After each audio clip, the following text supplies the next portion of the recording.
শুভ দুপুর বন্ধুরা।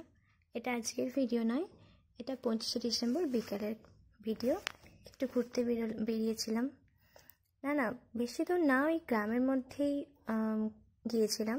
আমাদের গ্রামের ভিউটা তোমাদের সবাইকে দেখাই। দেখো চারিদিকে মাঠ। এখন চাষিরা শীতের ফসল চাষ করছে। কয়েকটা সর্ষে ক্ষেতে দেখো দেখা যাচ্ছে, এখন সর্ষে হয়। এটা দেখো আমাদের গ্রামের মধ্যে একটা ব্রিজ, মুচিঘাটার ব্রিজ নাম, নতুন তৈরি হয়েছে এটা।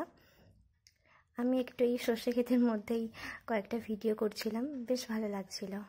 সর্ষে ক্ষেতের মধ্যে কার না ভালো লাগে, শীতকালে সর্ষে ফুলগুলোর মধ্যে বেশ ভালোই লাগে। তার জন্য কয়েকটা ভিডিও বানিয়ে নিয়েছি দুজনে মিলে। একটু আনন্দও করলাম, বিকালটা ঘুরলাম, কাটালাম একসাথে। তারপরে দেখো কুরকুরে কিনে বাড়ি চলে এসেছি।